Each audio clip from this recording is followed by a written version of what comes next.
Sama-sama po tayo magpuri sa ating Panginoon ngayong umaga. Hallelujah! Samahan niyo po kaming umawit sa ating Diyos. Yes, hallelujah! Tunay na sabi mo, Lord, ito yung nais ko, na manatili sa piling mo, na purihin ka, dakilain ka, Panginoon. Come on, say. Ang nais ko, manatili sa piling mo, maghapon at magdamag, ikaw ang hinahanap ko. Lumalapit ako sa iyo. Kami nagpapakumbaba, nagpapakumbaba, iniibig kita, pinupuri ka. Sabi mo, ikaw ang mahalaga, pumapawi ng uhaw ko. Wala nang hihigit pa sa pag-ibig na inialay mo. Ikaw ang mahalaga, siyang nagbibigay kalakasan ko. Wala nang hihigit pa sa buhay na inialay mo. Hallelujah, Jesus. Ang nais ko, manatili sa piling mo, maghapon at magdamag, ikaw ang hinahanap ko. Lumalapit ako sa iyo. Kami nagpapakumbaba, nagpapakumbaba, iniibig kita, pinupuri ka. Ikaw ang mahalaga, pumapawi ng uhaw ko. Salamat, O Diyos. Come on, church. Sa pag-ibig na inialay mo, ikaw ang mahalaga, ikaw ang mahalaga, siyang nagbibigay kalakasan ko. Wala nang hihigit pa sa buhay na inialay mo. Ikaw ang mahalaga, pumapawi ng uhaw namin, Panginoon. Uhaw ko. Wala nang hihigit pa sa pag-ibig na inialay mo. Ikaw ang mahalaga, siyang nagbibigay kalakasan ko. Wala nang hihigit pa sa buhay na inialay mo. Marapat lamang na purihin ka namin, O Diyos. Hallelujah! Oh, we praise you, Jesus. Hallelujah! Kagalakan ko, O Diyos, ay ikaw. Yes! Sa presensya mo'y kalakasan ko'y umaapaw. Kahit na may problema, ay kayang-kaya ko. Sa gitna ng pagsubok, ako ay sasamba.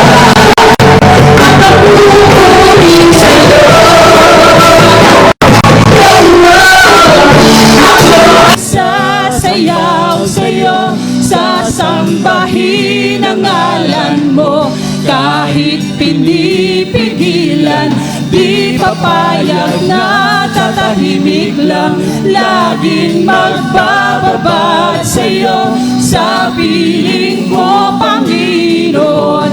Kahit pinapawisan, okay lang. Sabihin mo, makapiling ka lang. yes, hallelujah, Jesus. Woo! Kagalakan ko, O Diyos, ay ikaw.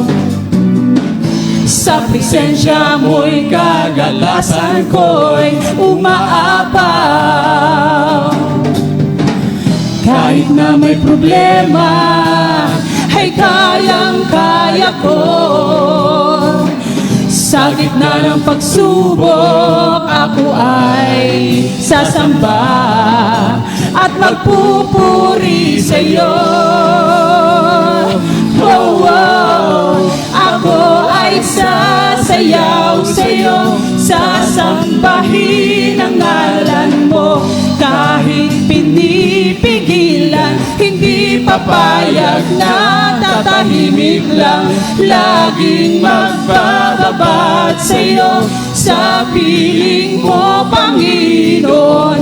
Kahit pinapawisan ay okay lang, makapili ka lang, ako ay sasayaw sa'yo. Tunay nga, Panginoon. Come on, church! Woo! Kahit pinipigilan, Hindi kami papayag. Yes! Tatahimik lang. Laging magbababad sa'yo, sa piling mo, Panginoon. Kahit pinapawisan ay okay lang, makapiling ka lang, makapiling ka lang, makapiling ka lang, makapiling ka lang, makapiling ka lang. Tunay nga, Panginoon, ay kaya may pupurihin. Hallelujah! Woo! Jesus, hallelujah, Lord God. Napakasarap kang purihin, Panginoon, sa iyong katapatan sa buhay namin, O Diyos. Hallelujah, Jesus. Hallelujah, Jesus. Purihin natin ang ating Panginoon. Hallelujah, Jesus. Oh, we worship you, God.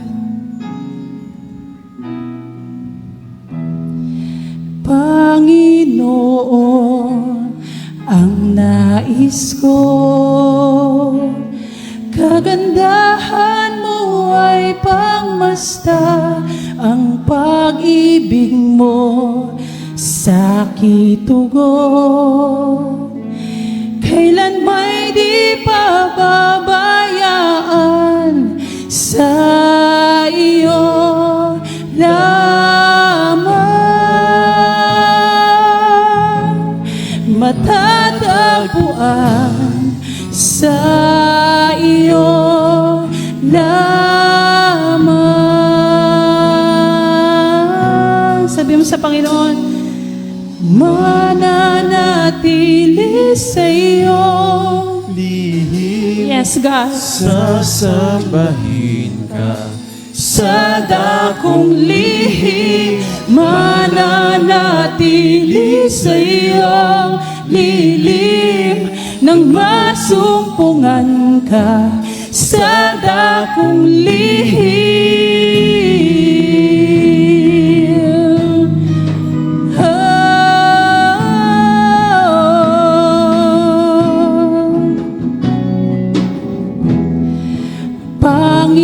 Panginoon, ang ngalan mo ay kalinga at sandigan ko, di nagbabago. Pangako mo, salita mo'y panghahawakan, sa iyo lamang matatagpuan, sa iyo lamang. Sabay-sabay sabihin natin, mananatili sa iyong lilim at sasambahin ka sa dakong lihim. Mananatili sa iyong lilim nang masumpungan ka sa dakong lihim. Mananatili sa iyong lilim at sasambahin ka sa dakong lihim. Mananatili sa iyong lilim nang masumpungan ka sa dakong lihim. Oh, Lord.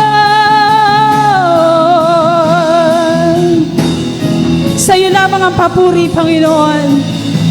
Sa iyo lamang ang pagdakila.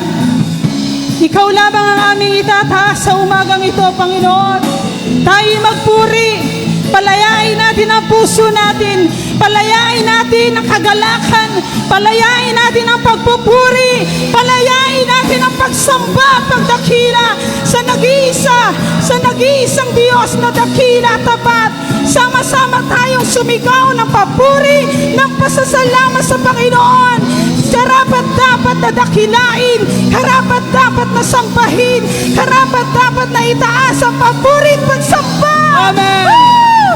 Ang papuri ko. Come on, church! Tanging sa'yo, Sa'yo lamang, Panginoon. sa'yo lamang iniaalay. Sa'yo ang papuri at pagsamba at pagdakila.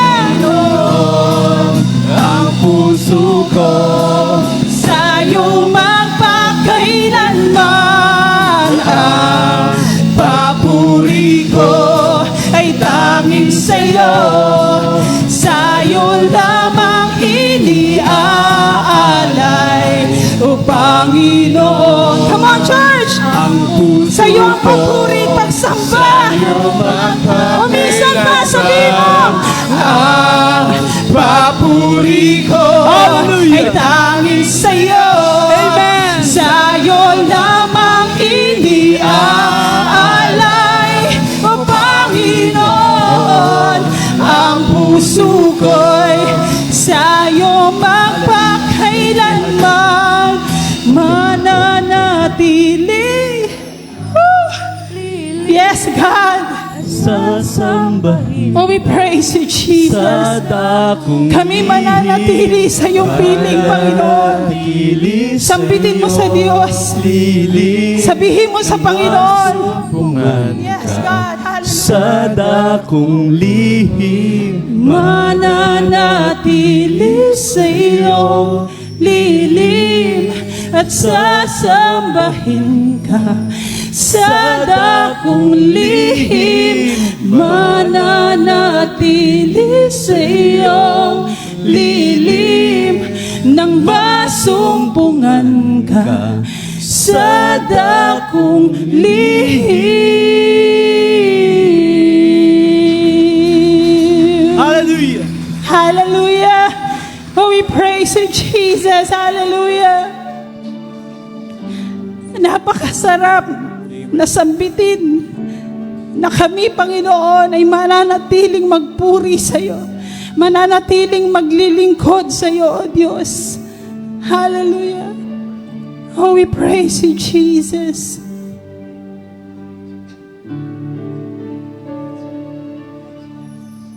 Oh, hallelujah, Jesus. Let's worship. Kapayapaang nagmumula sa iyo. Tunay nga, O Diyos.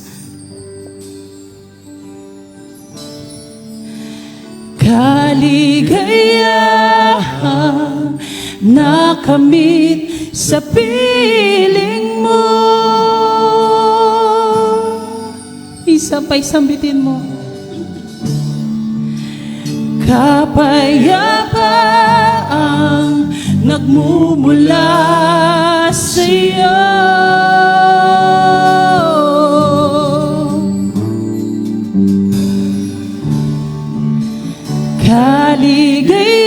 Kaligayahan nakamit sa piling mo.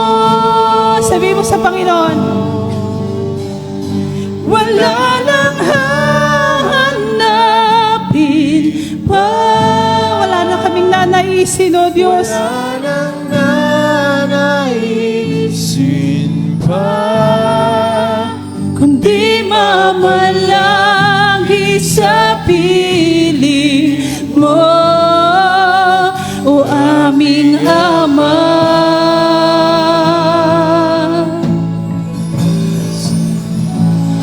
Wala nang papantay sa iyo. Nag-iisang Panginoon, kaya ang naisin sa piling mo. Hallelujah, Jesus. Kapayapaan nagmumula sa iyo. Salamat, Panginoon. Hallelujah, Jesus.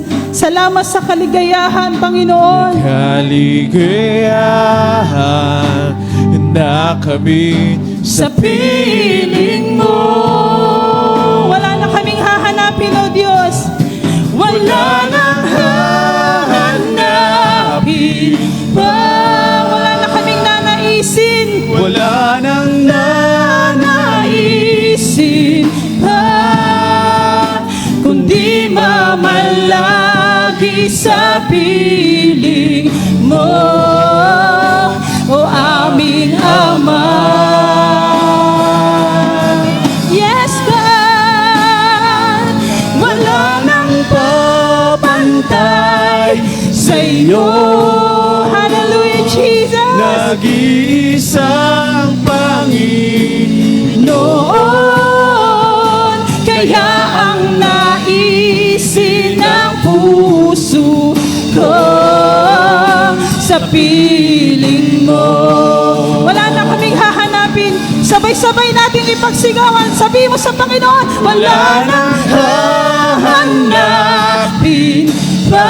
Wala na kaming nanaisin pa. Wala nang nanaisin. Yes, Jesus. Kundi mamalagi sa piling mo, O aming Ama. Wala nang papantay. Wala nang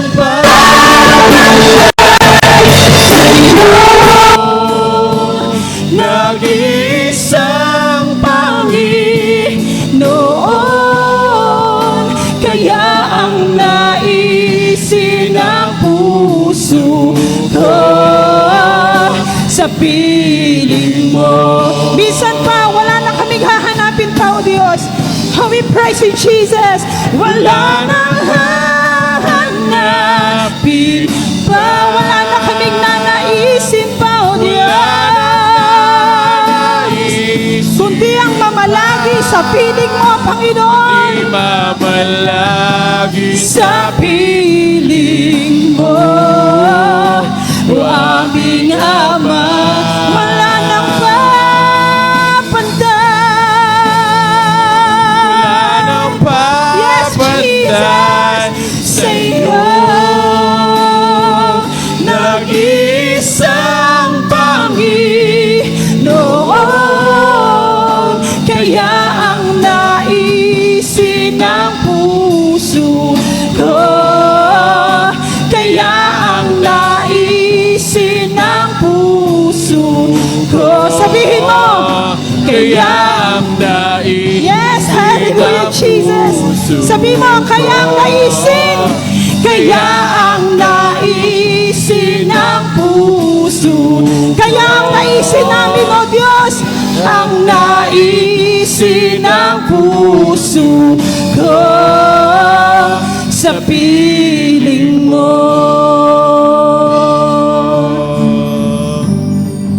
Sa piling mo.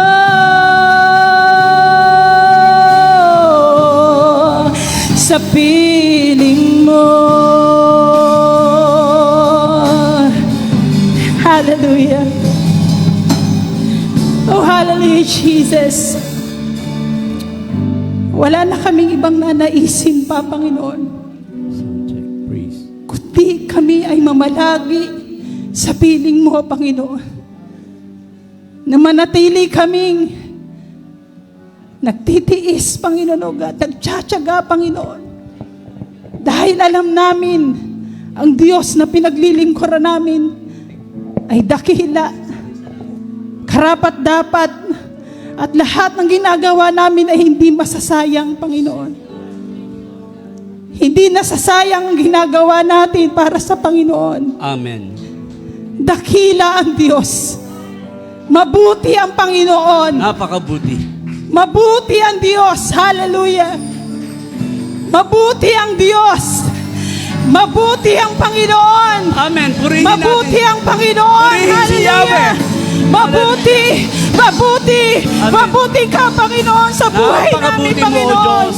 Napakabuti mo, Panginoon. Hindi ka nagbabago. Hindi ka nagkukulang. Hindi ka nagmamaliw. Kaya marapat na ibigay namin ang papuri at pagsamba at pagdakila sa nag-iisang Diyos na buhay. Purihin natin at bigyan ng papuri at Hallelujah. pasasalamat. Palakpakan natin ang Panginoon. Purihin si Yahweh. Purihin ka, Panginoon. Amen. Purihin ka, Hallelujah. Panginoon, O Jesus. Purihin ka, Panginoon, O God. Hallelujah.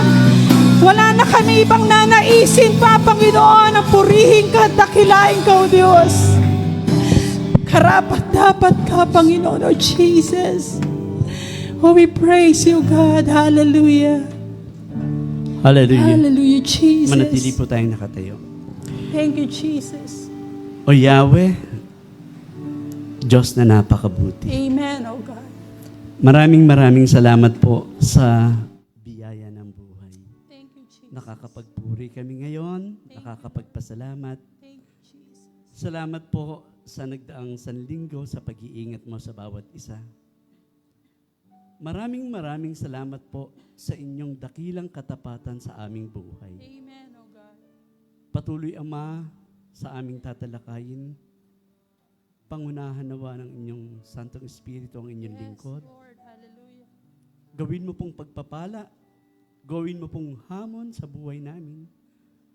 Ang mensahe, ang inyong salita, salita ng katotohanan. Yes, Lord, hallelujah. Tulungan mo po kami, Panginoon, patuloy niyong turuan ng bawat isa. Buksan niyo po ang aming spiritual understanding, O God. God, hallelujah. Salamat pong muli sa pangalan ni Jesus. Thank you, Jesus. Amen. Makakaupo na po tayo.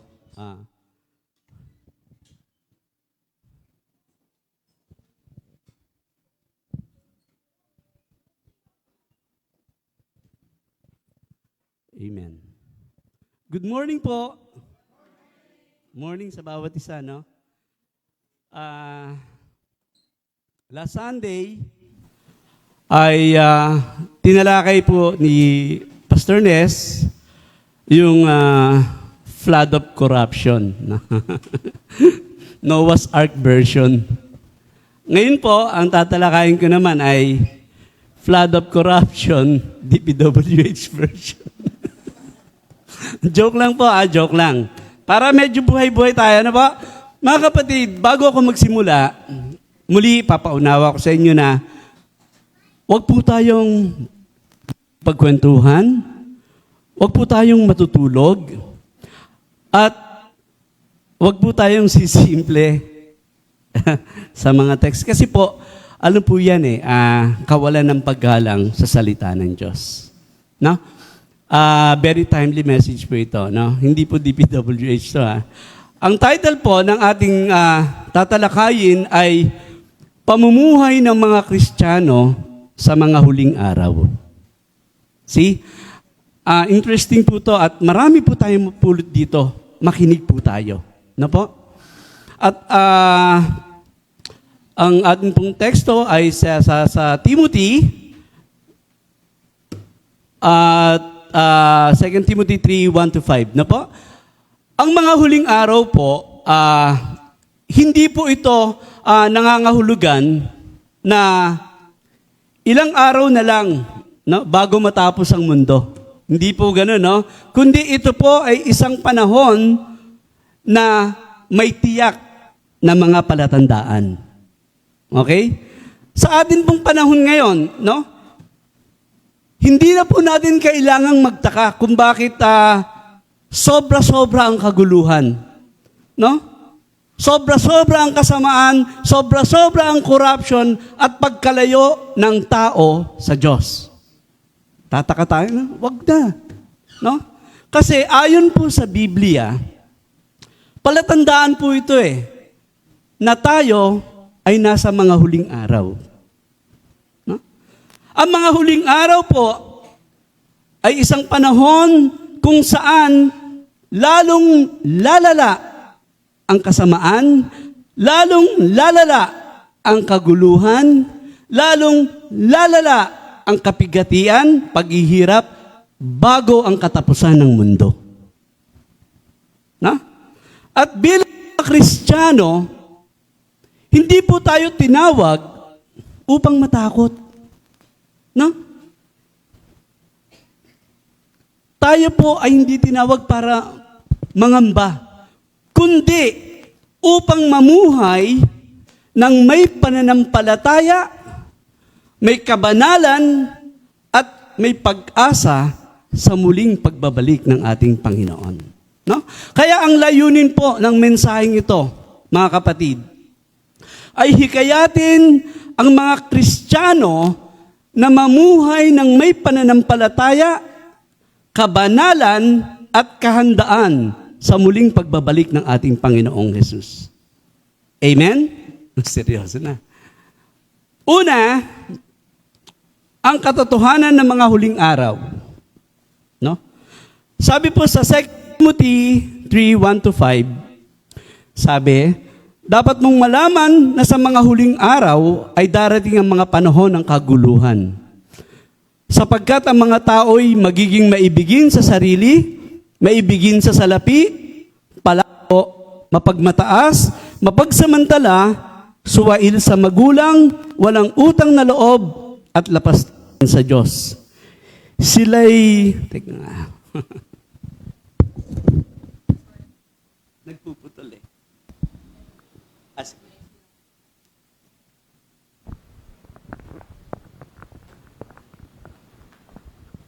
Thank you.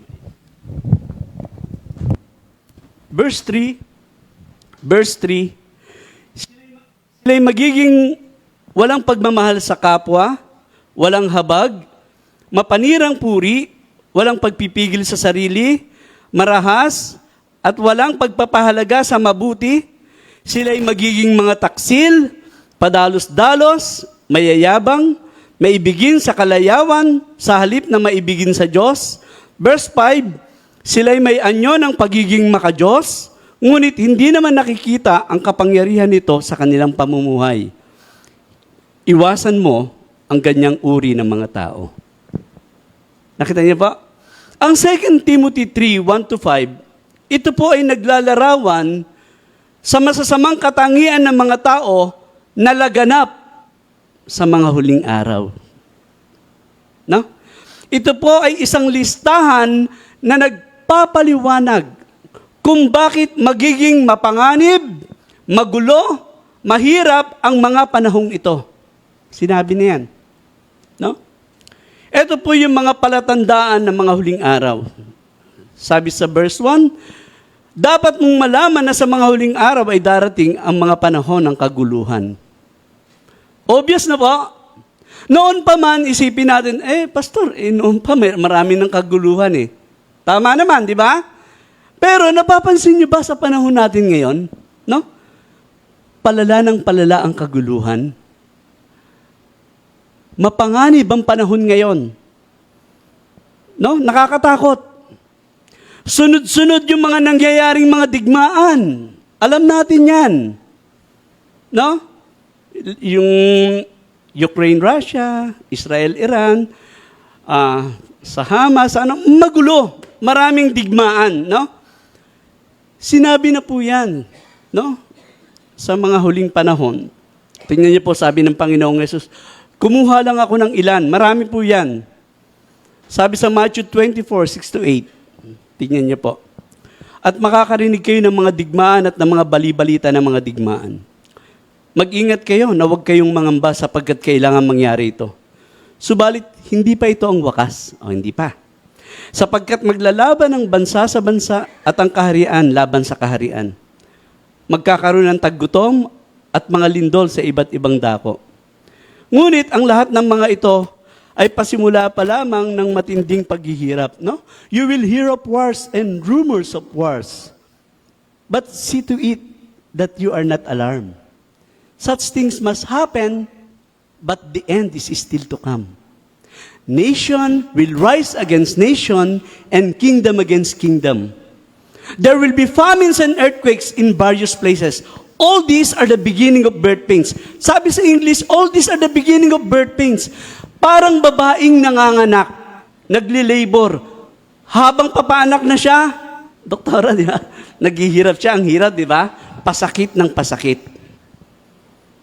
Nakita niyo ba yung nangyayari sa atin? Ba't ganito? Sobrang hirap na ng mundo natin.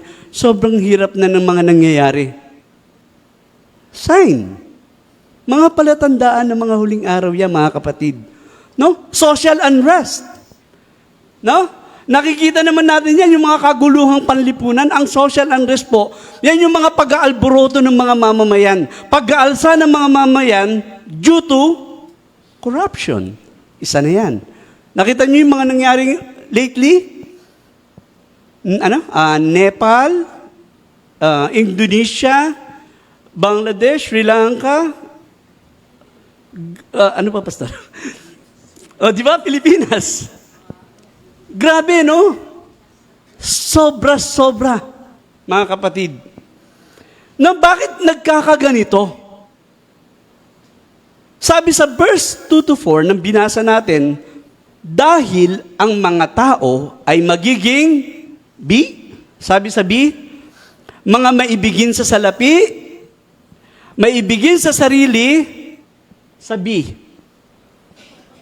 mga mapagmalaki. Okay? Dito po, bibigyan din po natin yung pag-uugaling maibigin sa salapi. Meron letter B. Okay. Bibigyan din po natin dito yung pag-uugaling maibigin sa salapi dahil ito po ay ugat ng maraming kasalanan. No? Maraming kasamaan. Hindi ang pera ang masama, okay? Kundi ang pag-ibig sa pera. Napansin niyo po ba, nung pumutok yung corruption sa flood control projects sa ating gobyerno? No? Nakita niyo po ba kung gaano kalaking pera ang nawawala sa ating gobyerno dahil sa mga ghost projects, substandard projects na ito. No? Bilyon-bilyon po ang pinag-uusapan dito. Hindi milyon, bilyon-bilyon po. Marami pong taong involved sa corruption na to. Sa Kongreso, sa Senado, sa DPWH, contractors, engineers, at marami pang iba. At meron pang nakaladkad na pangalan na isang mananampalataya na nasa mataas na posisyon.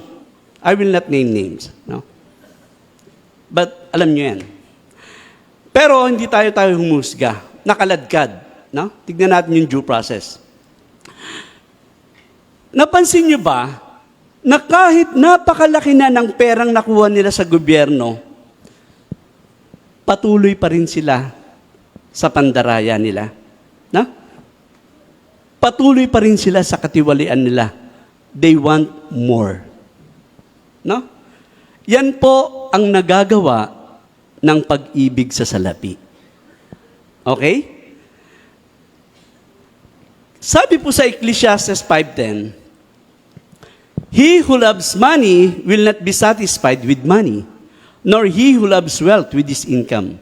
No, ang taong maibigin sa pera at iba pang kayamanan, kailanman ay hindi masisiyahan. Kita niyo po? Ibig sabihin, ang tao pong umiibig sa salapi ay hindi masisiyahan sa salapi. No? Lagi siyang maghahanap ng higit pa pag bumagsak ka sa pag-ibig sa pera. Kahit napakarami niya ng pera, pero pakiramdam niya, kulang na kulang pa rin. No? Wala pong exemption dito, mga kapatid, ano? Wala pong exemption sa pag-ibig sa salapi. Mananampalataya man o hindi, pwede po tayong bumagsak sa pag-ibig sa salapi. No? 1 Timothy 6:10. Sapagkat ang pag-ibig sa salapi ay ugat ng lahat ng kasamaan.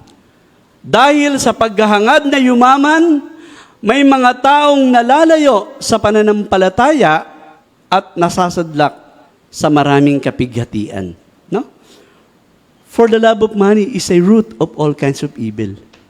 Some people eager for money have wandered from the faith and pierced themselves with many griefs. Sabi sa NIV. Ang ilan, dahil po sa labis na paghahangad sa pera, iniwan na nila yung pananampalataya o gumawa na sila ng mga bagay na salungat sa kalooban ng Diyos. Dahil sa pag-ibig sa pera. No? Maaaring mas pinili nila ang pandaraya, ang katiwalian o pag-iimbot kaysa pamumuhay ng may kabanalan sa mga huling araw. No? Nawa ay malinis po ni Senator Villanueva ang kanyang pangalan. No? Yung pagkakadawit sa kanyang pangalan. No po? Tungkol po ito sa budget insertion. No? Kasi wala naman sa programa yun eh. Nagkaroon ng budget insertion, pero titignan natin yung due process ng gobyerno. Wala pong exemption dito. Pag bumagsak ka, kahit anong taas mo, regardless of position, regardless of spiritual maturity, pag bumagsak ka dito, marami kang magagawang kasalanan. Kaya binigyan po natin diin to. Kasi sobra, nung nakita ko, masyado akong naging emotional. Nung nakita ko yung JIL, pinalitan nila ng Joel is Lord. Pinalitan nila ng Judas is Lord. Ikaw, ang daming sinasabing masakit. Parang napaparatangan ng gusto ang Panginoon dahil sa mga ginagawa ng ibang mananampalataya. No? So ano pa yung masasamang katangian ng mga tao na laganap sa mga huling araw? Masuwayin sa mga magulang. Di ba? Sa panahon natin, masyado na po itong laganap, lalo na sa mga kabataan. Hello? Hindi nyo na ako tinitignan. Ito po ay direktang paglabag sa ikalimang utos. No? Honor your father and your mother. Exodus 20:12. No? Nagpapakita po kasi ito na pagkawala ng respeto sa authority ng magulang at tradisyonal na pagpapahalaga sa pamilya. No? Susunod, walang awa, hindi marunong magpatawad. Nagpapahiwatig po ito ng kawalan ng habag at pag-ibig na napakahalaga sa isang Kristiyano. No? Sabi po sa Ephesians 4:32, maging mabait kayo at maawain sa isa't isa. At magpatawad kayo sa isa't isa gaya ng pagpapatawad ng Diyos sa inyo. Dahil kay Kristo. Nakita niyo po? No? Be kind and compassionate to one another. Forgiving each other, just as in Christ, God forgave you. Sunod po, ang mga tao ay magiging makasarili, at walang malasakit sa kapwa, walang pagpapahalaga sa mabuti, mga taksil. Yun, no? Ang mga taong ito ay hindi nagpapahalaga sa kung ano yung tama at mali. No? Mas pinipili po nila yung kasamaan at yung kanilang sariling kapakanan. Sabi po ng Biblia, 1 Corinthians 10:24, huwag lamang ang sarili niyong kapakanan, ang inyong hangarin, ang inyong isipin, kundi ang kapakanan din ng iba. No?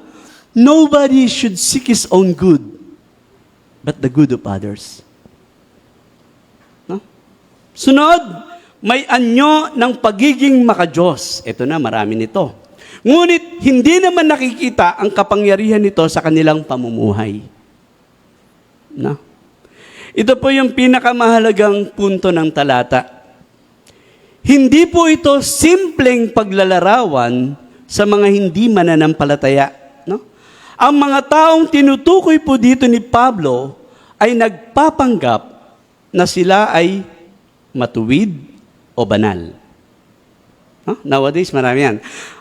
Maaaring pumupunta sila sa simbahan. Nagbabasa ng Biblia, nagsasalita tungkol sa Diyos, ngunit ang kanilang mga buhay ay hindi nagpapakita ng tunay na pagbabago. No, ang mga tao pong ito ay may anyo o may forma, no, yung external appearance ng pagiging Kristiyano, ngunit tinanggihan nila ang kapangyarihan ng Espiritu Santo na gumawa ng tunay na pagbabago sa kanilang ugali. Walang nababago. Na? Ang payo ni Pablo sa verse 5, iwasan mo ang ganitong mga tao. Sabi sa ang Biblia, lumayo ka sa mga ito. Now, hindi po sinasabi ni Pablo na itigil ang pakikisalamuha sa lahat ng tao, no? Kundi ito po ay isang paalala kay Timoteo at sa atin din, no? Na huwag makipag-ugnayan sa mga taong ito sa paraang makakaapekto sa ating pananampalataya. No? Dapat po tayong maging maingat sa mga taong nagtatago sa likod ng relihiyon upang itago ang kanilang masamang pag-uugali. No? Dahil ang pagiging malapit sa kanila ay maaaring makaapekto sa ating espiritual na kalagayan. Tandaan po natin yan. Ang payong ito ay hindi para hatulan ng iba, mga kapatid, kundi para protektahan ang ating sarili mula sa masamang impluensya. Di ba si Pablo rin yung nagsabi, don't be misled. Bad company corrupts good character. Sinabi rin ni Pablo yan eh. Di ba? 1 Corinthians 15:33. Huwag kayong padadaya, huwag kayong papaloko. Ang masasamang kasama, nakakasira yan ng mga gandang ugali. Di ba? Sabi din sa Proverbs, di ba? Do not make friends with a hot-tempered man. Do not associate with people na huwag kayong makisalamuha, huwag kayong makisama sa mga taong madaling magalit. No? Baka bandang huli ay makuha nyo rin yung ugali nila. Do not make friends with a hot-tempered man. Do not associate with one easily angered. Or you may learn his ways and get yourself ensnared. No? Baka masilo ka. Makuha mo yung ugali nila, masilo ka, magiging ganun ka na. Kaya yung mga warning sa atin, kaya pag nakita natin ganyan, huwag nyo namang isilang ituring na kaaway. No? So mapapansin natin mga kapatid na ang masasamang pag-uugaling ito ay hindi lamang sa mga hindi mananampalataya, kundi maaari ring matagpuan sa loob ng iglesia. No? Meron po akong kilala na, kasi yung disciple ko po, meron siyang bilas na napakatagal na. Nung sinerang ko siya, dinisciple ko siya, matagal na yung bilas niya na Kristiyano. Sabi niya sa akin, Pastor, hindi pa ako pastor, Brad, paano ba yun? Yung bilas ko, matagal na siyang tumutugtog, nasa ministry siya. Pero, naririnig ko kasi magkapitbahay sila, palamura siya, Brad, lagi siya nagmumura. Tapos may bisyo siya. Umiinom, naninigarilyo. Pero, nagmi-ministry. At matagal na sa ministry. Sinabi niya yun sa akin.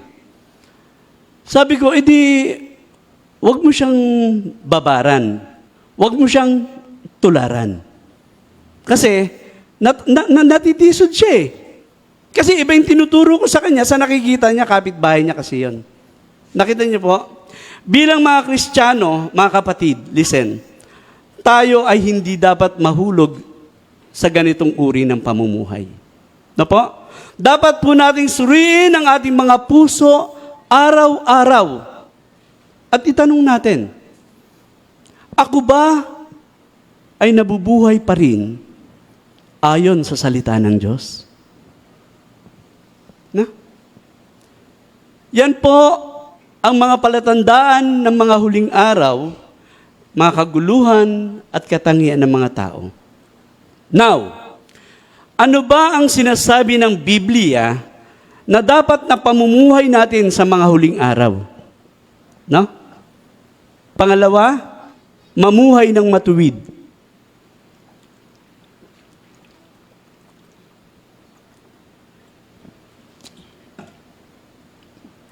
Sabi sa Titus 2:11-13, sapagkat ang biyaya ng Diyos na nagbibigay ng kaligtasan ay inihayag na sa lahat ng tao. Ito ang nagtuturo sa atin na talikuran ng kasamaan at makamundong pagnanasa. Kaya mamuhay tayo sa mundong ito ng maayos, matuwid at makadiyos.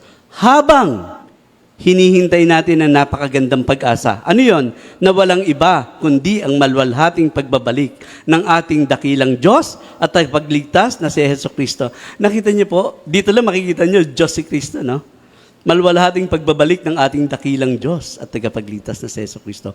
Mga kapatid, ang biyaya po ng Diyos ay hindi lamang nagbibigay ng kaligtasan, no? For it is by grace you have been saved through faith, no? Sa mas malawak po na konteksto dito sa Titus 2:11-13, ikinukonekta po ni Pablo ang biyayang ito sa praktikal na pamumuhay. No? Hindi lamang ito nagliligtas, kundi nagtuturo rin sa mga mananampalataya na dapat tayong mamuhay sa kasalukuyang panahon ng may kabanalan at katwiran. Do not take this for granted. No? Kaya habang tayo po ay naghihintay sa pagbabalik ni Kristo, sinasabi po ng Biblia na mamuhay tayo sa mundong ito ng maayos, matuwid, at makadiyos. No? Kaya wag po tayong makiayon sa takbo ng mundo. This common verse, bibigyan po natin, susuriin po natin to. Romans 12:2. Huwag kayong makiayon sa takbo ng mundong ito. Sa halip, hayaan niyong baguhin ng Diyos ang inyong pag-iisip upang maunawaan niyo ang kanyang kalooban. Sa gayon, magagawa niyo kung ano ang mabuti, kalugod-lugod at ganap na kalooban ng Diyos. Sabi sa English, do not conform any longer to the pattern of this world, but be transformed by the renewing of your mind. Then you will be able to test and approve what God's will is, His good, pleasing, and perfect will. Susuriin po natin tong Romans 12:2, no? Sabi, una, huwag kayong makiayon sa takbo ng mundong ito, no? Ibig pong sabihin niyan, huwag po nating tularan ang mga pag-uugali ng mga tao sa mundong ito, sa sanlibutan ito, no? Nakita niyo ba yung masasamang ugali na tinalakay natin kanina? Huwag po nating tutularan yun. No? At huwag tayong gumaya sa sistema o kalakaran ng mundong makasalanan. No? Yung mga maling pamantayan, kasakiman, kayabangan, o imoralidad. Huwag tayong gumaya dyan. No? Bilang Kristiyano, tinawag po tayo ng Diyos upang mamuhay sa kabanalan, hindi sa karumihan. For God did not call us to be impure, but to live a holy life. Nakita niyo po? Ang mga sinasabi ko dito ay mga biblical po yan. Hindi ko yan sarili para ipahatid sa inyo ang mga katotohanan ng salita ng Diyos. No? Kaya mga kapatid, kahit iba po tayo sa nakakarami, no? Tandaan po natin na hindi porkit ginagawa ng mundo o hindi porkit ginagawa ng maraming tao ay tama na sa mata ng Diyos. Huwag na umaayon na tayo dahil ang daming gumagawa. No? Mamuhay po tayong naiiba bilang ilaw at asin ng sanlibutan. Amen? Yan naman ang sabi sa atin eh. Hindi porkit ang sistema ng mundo ay, kailangan practice muna tayo ng pag di ka ganito, hindi kita papakasalan. Ay dapat kung mahal mo ko, dapat may ganito, ganyan. Wala po sa ating premarital sex. No? Sa mga Kristiyano? No. Sex outside of marriage is sin. Hindi tayo sa pamantayan nila. No? Tandaan po natin to, iba ang pamantayan ng mundo sa pamantayan natin. No? Tayo, we live in a biblical perspective way. Yan po yung pamantayan natin, yung Biblia. Kaya kahit napakaraming gumagawa noon, huwag niyong tutularan. Iba po ang pamantayan ng sanlibutan sa pamantayan natin. No? Pangalawa, mag-iba kayo sa pamamagitan ng pagbabago ng inyong pag-iisip. No? But be transformed by the renewing of your mind.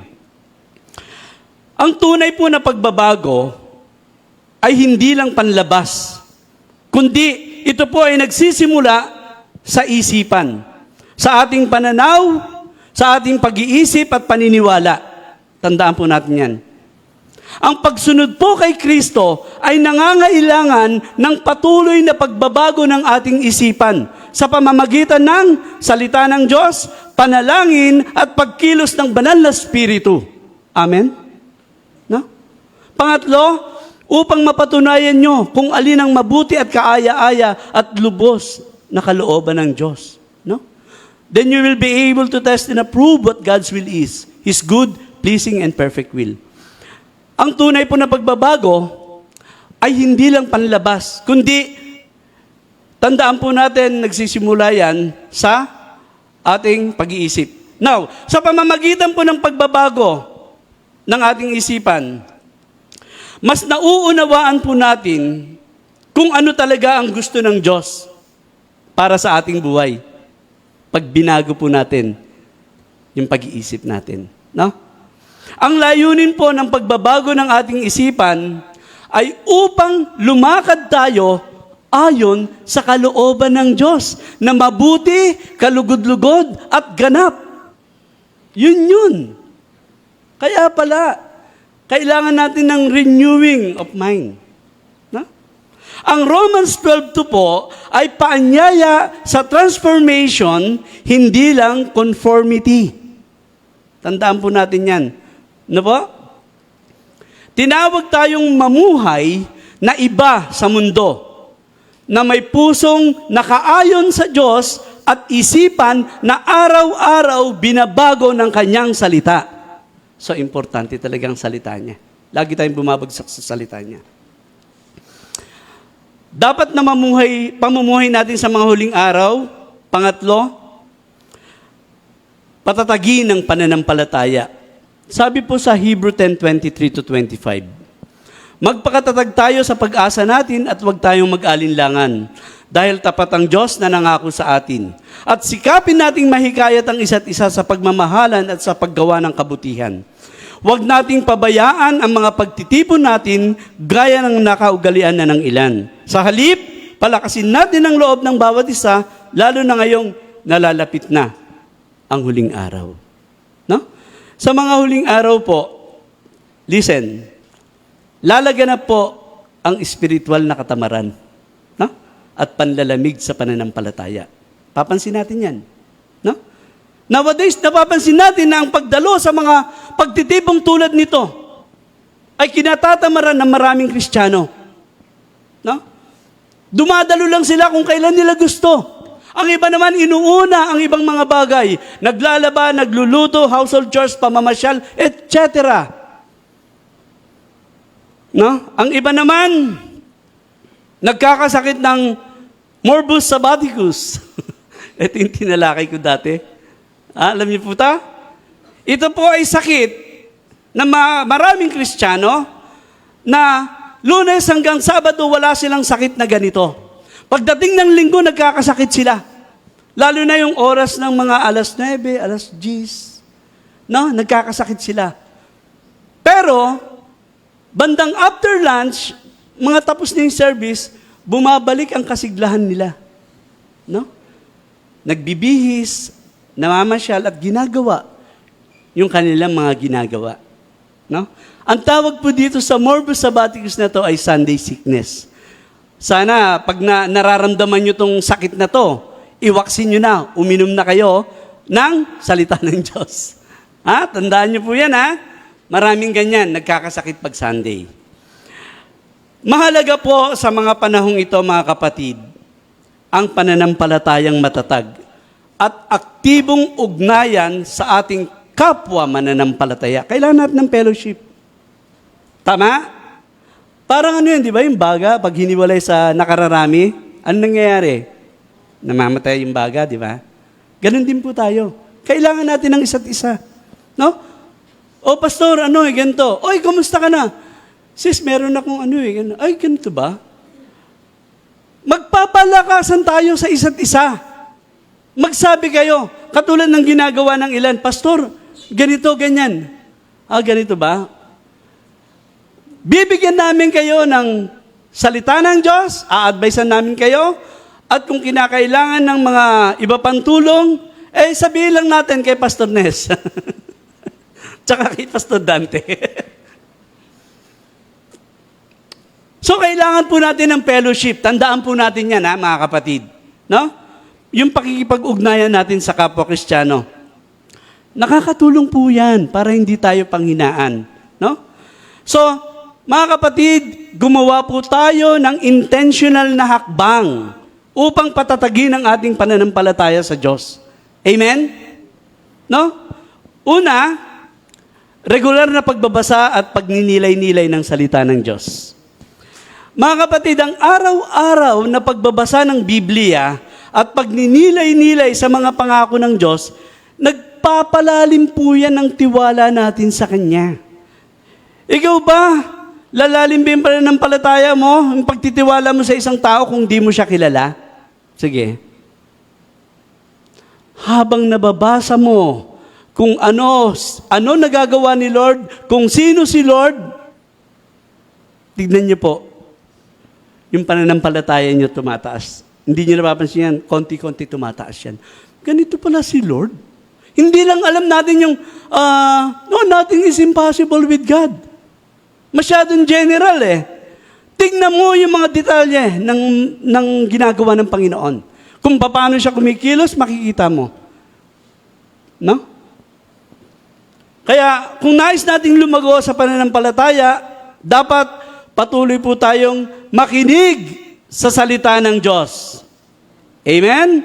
Sa pamamagitan ng pagbabasa ng Biblia, pakikinig sa pangangaral, katulad nito, at pag-aaral kasama ang iba. Makikinig po tayo. Pag nandito tayo ng Sunday, sayang. No? Karagdagang kaalaman. Para lumago, tumatag ang ating pananampalataya. No? Ang pananampalatayang hindi sumusuko kahit sa gitna ng kahirapan ay siyang gagantimpalaan ng Diyos. Dahil ino-honor ng Diyos ang pananampalataya. But without faith, it is impossible to please God. Hindi natin mapiplease. Kaya kailangan patatagin natin yung pananampalataya natin. Kaya yung mga hindi matatatag ang pananampalataya, ang dali nilang bumagsak. Nowadays, di ba? Konting problema, wala na sa church. Bakit? May problema Bakit? Ano yata? Nakagat ng aso. Napakasimple, no? Pangalawa, regular na pananalangin. Now, ito. Ang pananalangin po, kung titignan natin, parang simple, mahirap po i-sustain ang prayer. Tama, no? Pero kailangan po natin ng regular na pananalangin. Yung private prayer natin, no? Ang pananalangin po ay pagsasanay ng pananampalataya. You see? No? Ang bawat panalangin ay isang pagsasanay ng pagtitiwala sa Diyos. Kaya ka nga nananalangin No po? Sa pananalangin po, natututo tayong maghintay. Tama? Isa sa mga paraan kung paano lumalago ang ating pananampalataya ay sa paghihintay. Ngayon, ang mga Kristiyano pag nanalangin pag hindi nasunod, yung gusto nila, sa panahon na gusto nila, gumigive up na, ayoko na Lord. Di ba? Tama ba?